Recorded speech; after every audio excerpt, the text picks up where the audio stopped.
Hey guys, it's Matt. The title of this video is The Truth of Existence Revealed by Dumb Action Star. Some guy in Skokie's like, what did I just stumble upon here? This guy's a loon. He's going to talk about truth of existence, basically the meaning of life itself, and he's got a poster of Vin Diesel's Triple X? What? We'll see. For the past 5 years or so, I've been mentioning the diner scene in Vin Diesel's Triple X, and every single time I look at it, more and more pours out. The link is below if you want to watch the scene first before we proceed, or just put in the YouTube search box XXX Vin Diesel diner scene. Let's do the shorter version first and the details later. He wakes up on the diner counter, symbolizes birth. I'm showing you the end now. At the very end of the scene, he's shot by this dart, put to sleep, but symbolizes in this scene the way he's lying death. Between birth and death, he's groggy, comes to, he doesn't know where he is, doesn't know his circumstances, doesn't know where he came from. Getting a little bit less groggy, understanding the circumstances. He says, I've started noticing things. That's what we're doing. The loons in our community, we're noticing things. Then he figures it out. He figures it out. After a series of trials, in this case, he's attacked and they try to kill him. We have our own trials. And then at the end, when he's figured it out, he says, I don't play this game any longer. That's what we're doing now. And all the while, during the diner scene, the horrible, horrible song from 1966, Mellow Yellow, plays. Donovan's Mellow Yellow. That relates to saffron, the crocus, other types of symbolism. When you look at the album cover, one-eye symbolism. All that, see, anybody that stumbled in from Skokie, see, this shit right here just reinforces what we may believe is being said in the diner scene. You'll see. This person in Skokie, get back into the tub and I'll explain it to you.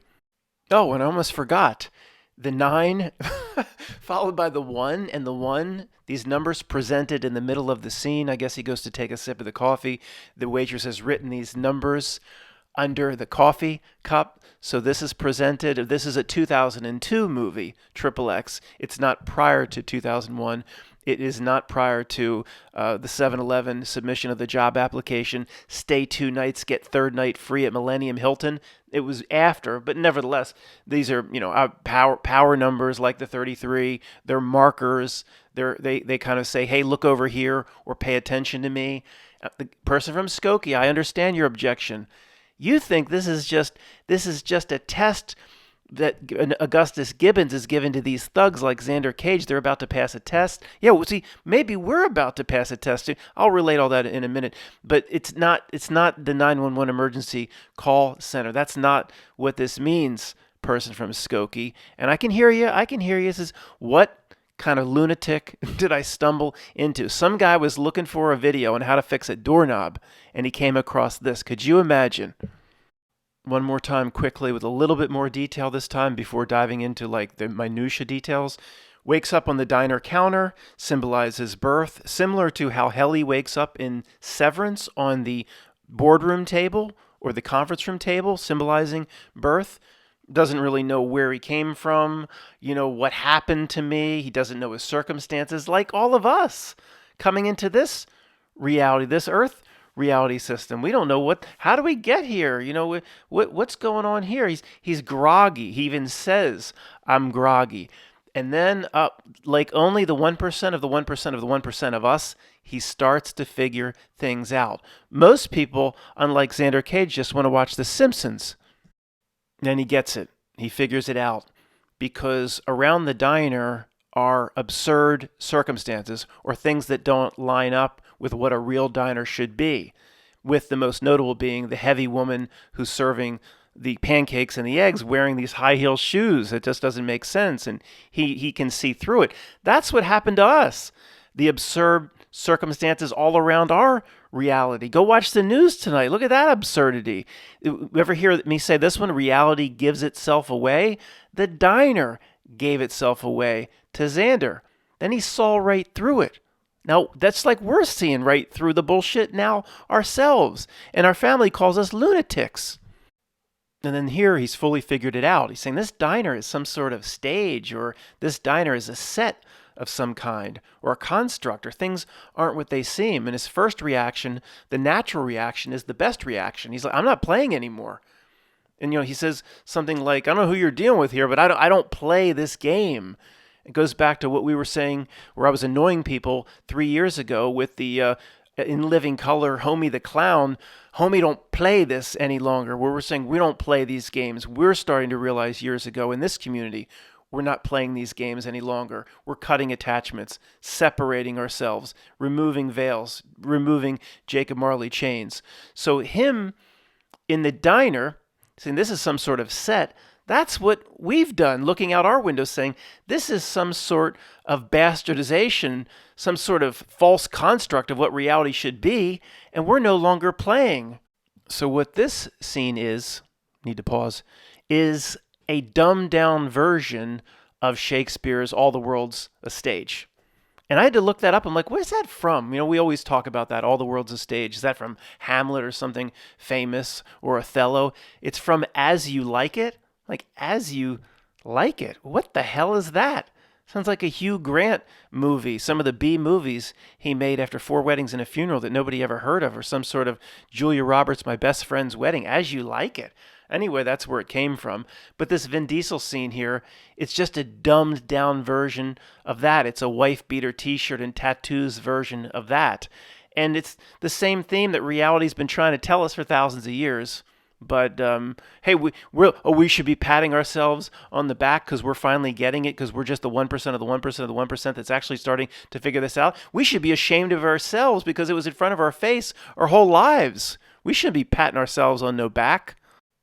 And the final scene, at least in the diner here, and the diner is a false construct. Everything's rigged and fake. Just like our reality. Look at the way this scene is shot. The artistic allusion of death or lying in a casket.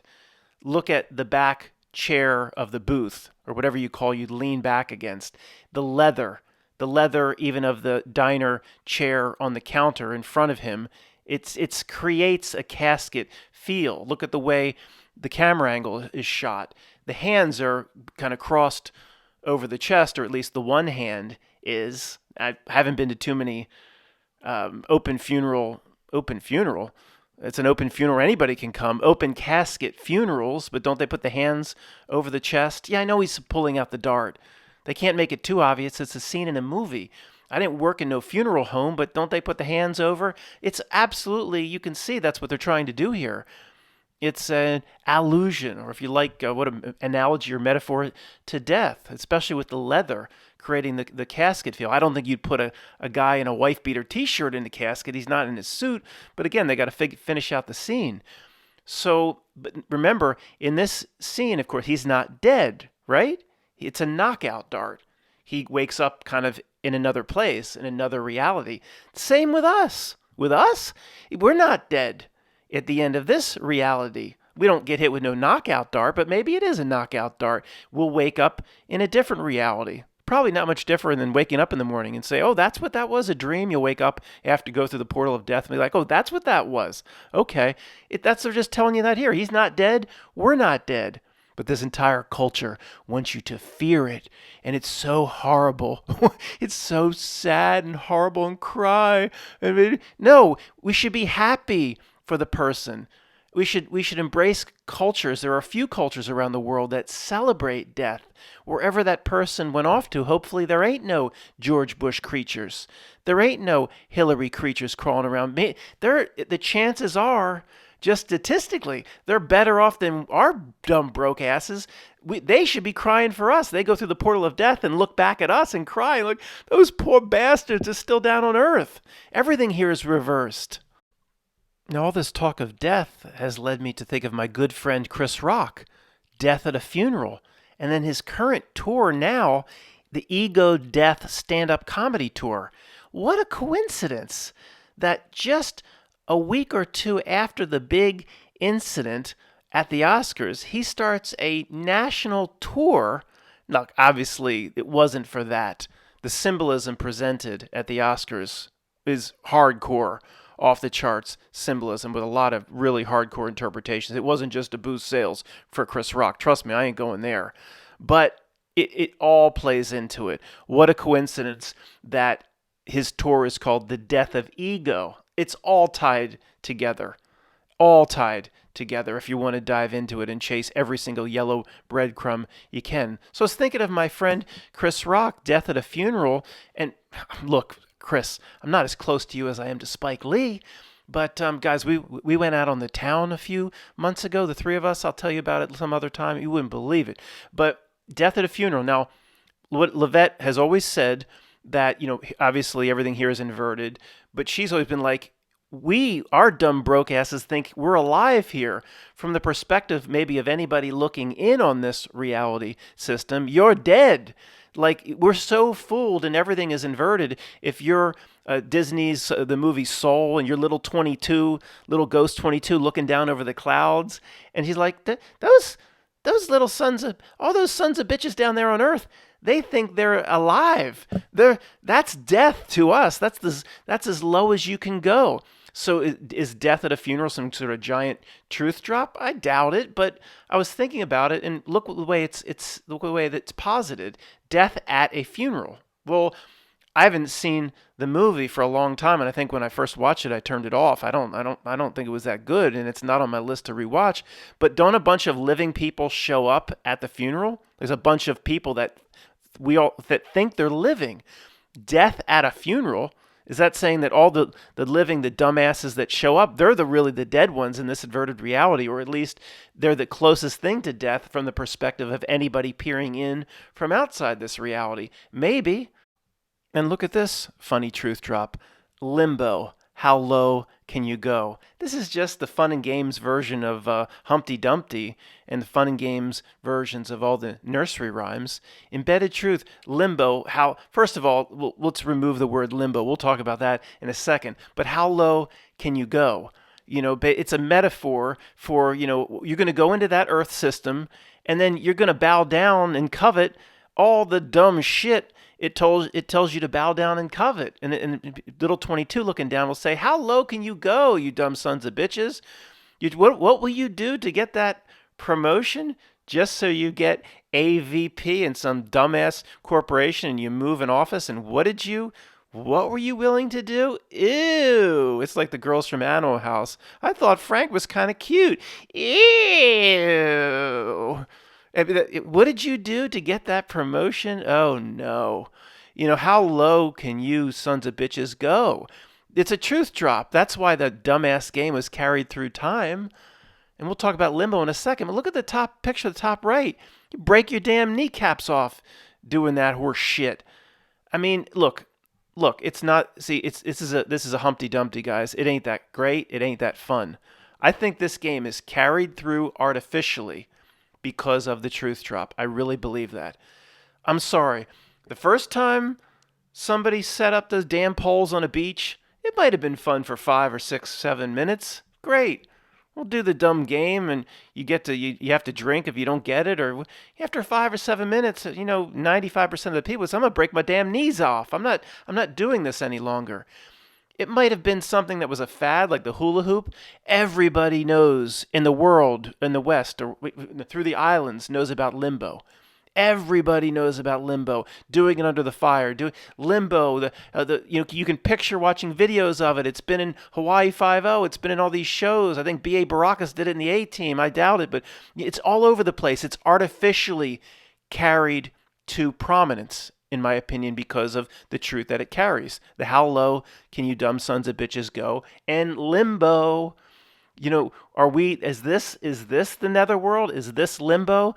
I don't know exactly the interpretation or the proper interpretation of this. I'm doing this on the fly. But this, to me, is a fun and games Humpty Dumpty. The first time somebody set the damn sticks and the poles up, it would have been done for 5 minutes, and it would have been forgotten about. Was it almost a year ago? Wow. We were talking about Governor de Blasio, or watching him stuff his face with the Shake Shack. He was asking everybody to go rent the movie with Carl Weathers' Action Jackson, and he was stuffing his face with Shake Shack. And he'd say, what else you got, old man? What other toppings you got, old man? I know people are saying that to me right now, saying, look, what you presented about the diner scene is somewhat interesting, but for it to be that profound, what else you got, old man? And I'll say what Clubber Lang said to Rocky in the 8th round, I got a lot of mo. I got a lot of mo. And then I don't mean to do a total sidebar, but any trained fighter, Rocky or anybody else, any trained fighter would have beat the shit out of Clubber Lang. All he had was one punch, that roundabout roundhouse that Rocky would have learned to block in the first round. Clubber Lang didn't have no jab. He didn't have no uppercut. All he had was that same. Go watch the movie. It's the same punch every damn time. I'm not saying I could have taken him on, but I said any trained fighter. Sorry for the sidebar. Mellow Yellow is playing from the moment that Vin Diesel is born, waking up on the counter as Helly wakes up and is born on the conference table in Apple TV's Severance. So I thought, like I've said many times, you get the sense that there's going to be a whole lot more here when you look into it, and it didn't disappoint. And I thought this Mellow Yellow thing, just by itself, this is the song they use, and the same thing played out, and somebody screaming at me, or Uncanny Deduction screaming at me, saying, Matt, you expected to find this, and the reality delivered, whether it's that, or I just got a sense that what is being presented in the diner seat is so profound that if you look into it or chase the breadcrumbs, the reality will provide endless. And I don't think in this case they're yellow. I don't. This is very profound, telling us in a very simple way about existence itself. I don't think they're yellow in this case. The Mellow Yellow ones, we don't need to go this far. These are yellow, but it's fun. So Mellow Yellow, I mean, what a dumb-ass song. 1966. For those that don't know, they call me Mellow Yellow. I mean, horrible, horrible music. Now, the fact that I saw right off the bat that it went to number 2 in the United States on one of the Billboard charts. Number 2 of all the great music coming out in the late 60s. They call me Mellow Yellow. It's horrible. It wouldn't have even cracked the top 50. I thought there's a truth drop in it. There's no way. That's what's called artificially taken to the top. And then you look into it, and some of the lyrics talks about saffron. Okay, saffron. Where does that come from? The crocus. I don't know anything about the crocus flower, but I thought the symbolism, occult meaning, ancient symbolism tied to the crocus, I know it'll be here, and it was, of course, it was. You look, saffron, ground up saffron, was the yellow that Buddhist monks used to stain their robes. A certain type of crocus creates the saffron. It just went on and on and on. Of course, the album cover here, or this is the first image that popped up when I searched Mellow Yellow, the right eye symbolism. I mean, is anybody surprised? Guess what? Paul McCartney is associated with this, or sings some track in the background. What's the point of that? Unless it's carrying some sort of meaning? There have been sort of like Muzak, elevator Muzak versions that mix Mellow Yellow with We Gotta Get Out of This Place, the Animals. We like our predicament, We Gotta Get Out of This Place. Why would that be mixed in a Muzak fashion or a musical fashion with We Gotta Get Out of This Place? It's just weird all along, because when something just pops out in your face like this, it has to carry truth. I mean, even the B-side was interesting to me. I'm not going to go this far in terms of on purpose connections. It just was interesting. The B-side of Mellow Yellow in the United States, sunny South Kensington. Now, Kensington, Philadelphia, has been a big deal in the last 3 or 4 years as being like the worst Snake Plissken place. Not as bad like if you're just going to get shot if you go in there, but it's an area of like 10 blocks by 10 blocks where it's just open air heroin, meth. The cops just don't bust anybody. You basically could be shooting up heroin, and there are people shooting up on every single block. The cops don't get involved. It's the number one place in the country where it's just a no-go zone from cops busting. If there's some sort of violent murder, yes, the cops will still go in there. It's not a complete barrio no-go zone, but it's notorious for all the drug, literally just drug zombies wandering up and down the streets, and the cops in no way getting involved. So the B-side is called Sunny South Kensington, and I wouldn't even mention it, except you have the TV show It's Always Sunny in Philadelphia. Whatever. It's just the reality. Just like Uncanny Deduction says to a degree, the reality fractal just goes on and on and on. The connections link forever.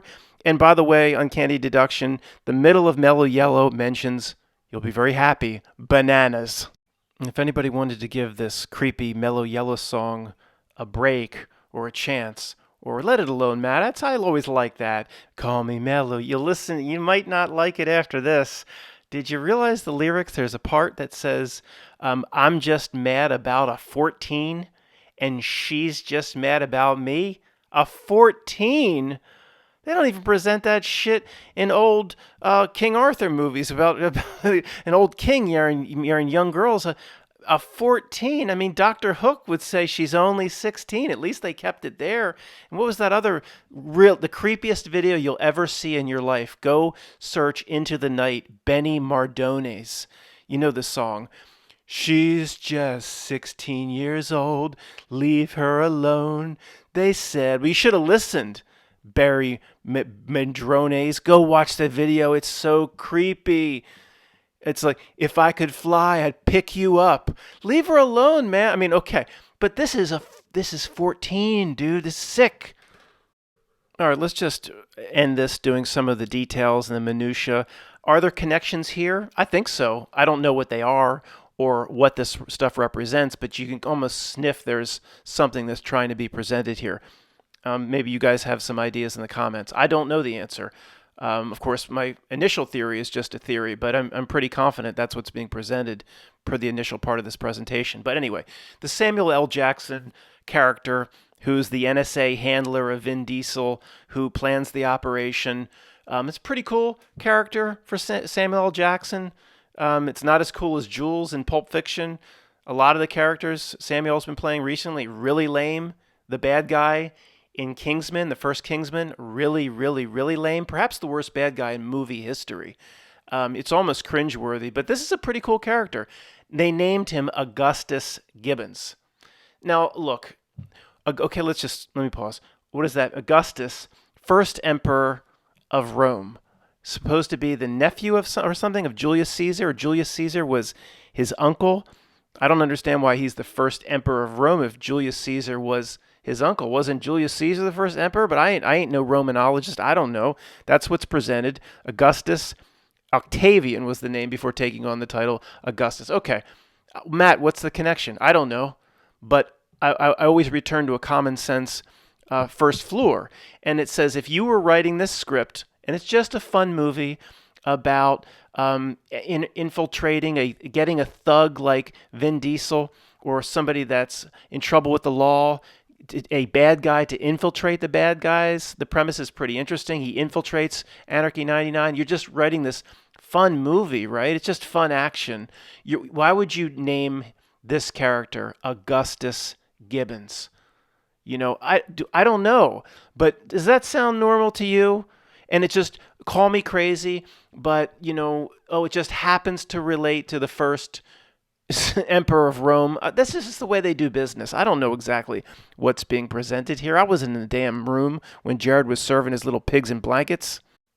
I'm sure this is hard to see, the menu. And remember, guys, I'm grasping at this point. These are possible connections. It may be nothing. The first part is why I'm making this video. This could be wrong. Those that are out to get me will latch on to one thing maybe where I make a mistake, and then they'll use that to discredit everything I'm saying. So I have to keep making these disclaimers. This just could be something here. I think there is. I might be wrong. That doesn't in any way reflect on my initial premise. Sorry, I have to do the sidebar. The bottom, it says, what is it? Chicken Parmesan, salmon. Up top it says barbecue pork ribs. At the bottom, it says fresh. I think it says fresh Dover sole. I know it says Dover sole. So, okay. Now, this is the United States, right? I'm sorry. There ain't no diner anywhere in the United States that has, well, I don't know. Okay, I am no dinerologist, but fresh Dover sole? What? We talked about this a few videos back. They love the homophone. I didn't say anything wrong. Homophone. It's when words are spelled differently and sound the same. The presentation, a lot of the presentation from the creeps, they love this. So fresh Dover sole, soul Soul, one's soul. With I'm absolutely convinced of the meaning, the embedded meaning in this diner scene, from birth to understanding to overcoming to detachment to death. And the last item they're going to serve in this dumbass diner, fresh Dover sole. They're in where like South Tallahassee or something in the United States. They're not on the cliffs of Dover over in the UK or something. They don't. Has anybody even seen that on the menu in the United States? Dover sole. Will they have that in Dover, Delaware? I don't think Dover, Delaware is supposed to be the capital of Delaware. I don't know one person that exists who's ever been there. Nobody goes to Dover, Delaware. It's not going to be named after that dumb city. And so there's some dumbass diner in the United States in Lower Arkansas that's serving some dish that's popular in the United Kingdom, the Cliffs of Dover. No, maybe it is popular. They needed a menu item, and obviously there are other types of sole fish, not sole man. The insensitive movie, but the fish, there's like cod, sole. It's a popular fish. You can probably buy bags of it at Walmart, but there's something to Dover, sole, something being presented here regarding, again, what's the point of this scene, in my opinion, whether the writers were aware of it or not. Death, in between death and birth, understanding, overcoming, detachment, and then, okay, Matt, we got it. Okay. This is a homophone for SOUL. Not that there's anything wrong with that. Okay, and I couldn't go without mentioning this. The right shoulder tattoo. By the way, Vin Diesel supposedly doesn't have any tattoos in, quote, real life. They has the big eye on the shoulder, the right shoulder, with what is it? It's like an 8-pointed star, but it's like almost like octopus tentacles, and it's not quite the black sun. I don't know. Again, this type of symbolism is I keep saying above my pay grade, but I just don't care. I don't give a crap about it anymore to learn what exactly. But if there's a giant eye on his left shoulder, we do notice that, and all that does, it's just another marker that reinforces potentially what I'm presenting here, just like presenting the 9 and the 1 and the 1. That doesn't mean it has to do with the WTC or the event, and that's a power number of this whole reality. Just the 33, all the other power numbers or numbers that they have used, and it gets Solomon's Temple 1. Destroyed on the way it's written, destroyed on the 9th day of the 11th month. Solomon's Temple 1 is written as 911, even though it's backwards. It's the 9th day of the 11th month. Solomon's Temple 2, destroyed on the 9th day of the 11th month, both. Then Temple 3, probably in 2001. So look, again, with the amount of, okay, what's being presented here on its own stands up. But then you have the amount of things that say, look at me, or notice what's being presented here, with most notably the eye again on the right shoulder, and the presentation of the number 9 paired with the 1 and the 1. Well, Matt, what exactly are they saying? I don't know. I'm going to take my spiritual meaning away from it, what it tells me. It's nothing, it's just a reconfirmation of things we already know at this point. But for something this profound and this important, I like having, belief sets like this confirmed in thousands of different places, and I'll keep pointing them out. But we don't need this. We knew this. It's just another confirmation, and I'm happy to have it. Thanks for listening.